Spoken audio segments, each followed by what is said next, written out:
Taking a live look now at the roadways this morning. It is extremely icy as you head out the door, especially on those side roads. The city of Spokane says they're treating the larger main roads with a de-icer. So take extra precautions if you need to head out this morning. Good morning and thanks for making Up with KREM a part of your morning. I'm Cody Proctor. Tim and Channing are off this morning. As we see single-digit temperatures across the region, we have Up with KREM team coverage all morning long. Nicole Hernandez is live this morning telling you how to stay safe in this extreme weather. But before we turn to her, meteorologist Thomas Patrick is in our outdoor weather center with a look at your forecast. Shivering out there right now. Good morning, Thomas. Good morning, Cody. You know, Nicole and I think, are fighting for some airtime and who gets to go first so that way we can rush back inside. Be that for me back in the building, for Nicole it's back in the car, just to stay warm in between all of our hits for this morning. It is quite cold out here, so make sure that you are well dressed like I am. I got the earmuffs and the hat, and that makes a huge difference. Still a little bit of a breeze, though, that's putting a big chill into the air. Look at this out of St. Mary. This is not the wind chill. This is the air temperature of -3. The cold spot in the inland northwest this morning, it's 0 right now in Pullman, a balmy 9 in comparison here in Spokane. But I mentioned those winds, a 7-mile-per-hour wind. When you factor in the cold and the wind together, we get a wind chill of -2 right now in Spokane. And it definitely feels like it is below 0. Wind chill advisories once again issued for the Okanagan Valley, expanded into portions of the Columbia Basin, central Washington, down towards Ritzville, where wind chills are between about -10 to -20 this morning. So that wind factor a little bit more extreme, pushing the wind chills down even further compared to what we're seeing here in Spokane. Also a bit of some light snow we've seen flurries pretty much all throughout our morning show here. Nothing more than a dusting out here at the Outdoor Weather Center, but this is also the case across many of the roadways as well. So it's once again the snow versus how we're seeing those roads treated. But tomorrow morning is going to be a bigger issue in terms of the snowfall, because much more is in the forecast. This is more than a flurry. This is more than a dusting. Could see a couple inches of snow on the ground even by this point tomorrow morning. So coming up, going to be timing out this weather system for tomorrow, let you know what to expect for the morning commute and how much snow is in the forecast. That's all coming up in a few minutes. Thanks so much, Thomas. By the way, it is now time for your morning rush. More news in less time. With another round of snow set to hit western Washington, SeaTac officials say they're prepared as travel ramps up for the new year. This is a higher travel period for us in general, but we have crews working around the clock to keep the runways, taxiways, and ramp areas clear of snow and ice. If you do have a connecting flight through Seattle, SeaTac says you should reconsider rebooking your flight next week if the travel isn't essential. Happening today, the funeral for State Senator Doug Erickson. The lawmaker died earlier this month after only a few weeks after telling colleagues he tested positive for COVID-19. Erickson represented Whatcom County in the state Senate for 11 years and in the House of Representatives for 12. Before that, Governor Jay Inslee ordered flags to be flown at half-staff to honor Erickson. And starting in the new year, an increase in Washington State's minimum wage. The state's new minimum wage will increase to $14.49 per hour. The increase goes into effect January 1st. That's almost a $1 increase from the current minimum wage of $13.69. The Federal Bureau of Labor Statistics attributes the increase to more expensive food, housing, and gas. That's a look at your morning rush. New developments in the murder of 19-year-old Jason Fox, a Newport teen found dead in October of last year. 4 men have been in jail awaiting trial. One of them walked free yesterday, but Jason's father says the witness is getting off too easy. Now, we do want to warn you, some of the details of this case are disturbing. Kevin Belding, who is believed to have witnessed the murder, is now free after being in jail for 14 months. Belding pled guilty to lesser charges, including rendering criminal assistance. He was released getting credit for time served. Police believe the 3 other suspects beat Jason to death and buried him in a shallow grave.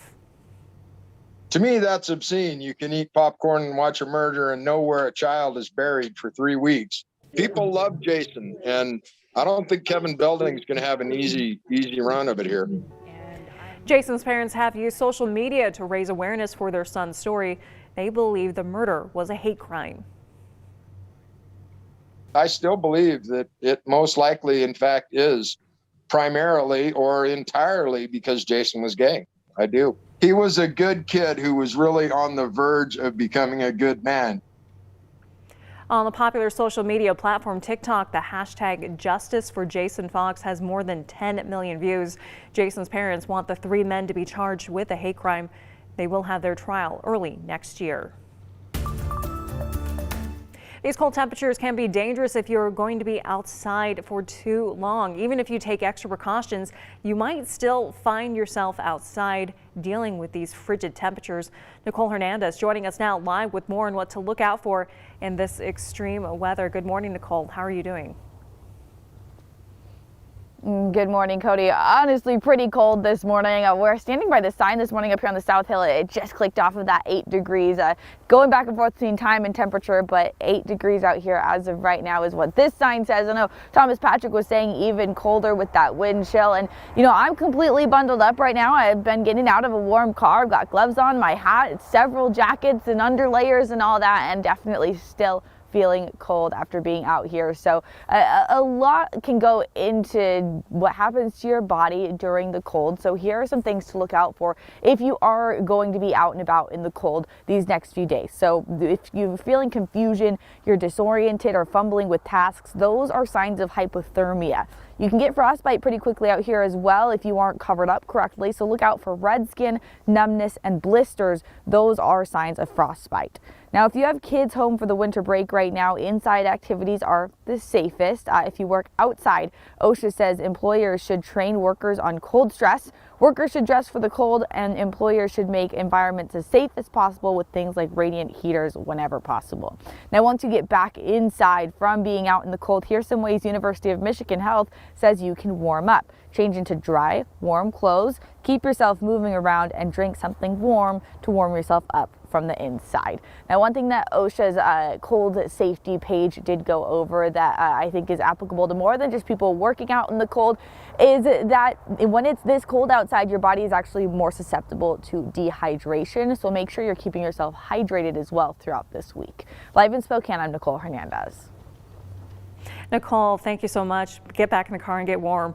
Meanwhile, a reminder, the city of Spokane has opened a warming shelter in downtown. Located at the Spokane Convention Center, the warming center is open 24 hours a day until January 2nd. The city is taking donations for the center. They say the most requested items are socks and other winter clothing. Anyone who is looking for a warm place to stay is welcome. Also, a reminder to bring your pets inside with this extreme temperatures. While most pets do have fur, many of them are just not suited to this extreme weather. If it's not possible to bring them inside, the Spokane Humane Society says to provide adequate shelter to shield them from the weather. If you're unable to safely house your animals out at the cold, Spokane Animals says they do have spots available for anyone needing a place for their pets. Now, like Nicole said earlier, it is important to stay inside away from the cold, but the Postal Service still has to be out and about getting your mail to you. You can help them out by keeping a clear path to your porch or mailbox so carriers can deliver your mail. As it starts to get darker earlier, keep a light on outside to light up walkways. And if you're able to, put a street address on your mailbox so it's easier for mail service to find. Now, we do want to make sure that you are prepared for this bitter cold all week long. If you'd like an hour-by-hour forecast and Thomas's latest forecast, text us the word weather. It's right there on your screen to 509-448-2000. Coming up next on Up with KREM, the Omicron variant is now the dominant strain in the U.S., but what are the symptoms you should look out for? We'll tell you what symptoms health officials say may be cause for concern. Plus, one of America's most iconic football coaches and sports broadcasters passed away yesterday. We're reflecting on the life and legacy of John Madden. And here's one thing to know about today's weather this morning. It's that the wind chills are below zero. This is how it feels like as you step outside this morning, -2 in Spokane. This is going to continue for the rest of the week, so be prepared for that. 6:09 right now, time for your wake-up call. You've heard us say it over and over again. It is cold outside, so we want to see how you're staying warm. Are you layering up? Are you enjoying a hot drink such as hot cocoa? Text us at the number 509-448-2000 or use the hashtag #UpWithKrem on social media. But first, a live look outside at downtown Spokane where you can see that it looks like a very chilly morning. We say good morning to you, Inland Northwest. Happy Wednesday. Let us know where you're watching from. Grab a cup of coffee and join us for more Up with KREM. And by the way, if you don't know already, KREM 2 is the place to be for the latest on the Cougs and the Sun Bowl. Join us starting Friday at 8 a.m. for a pregame special leading into CBS's sports coverage of the game at 9 a.m. And you can only catch the Cougs and the Sun Bowl right here on KREM 2.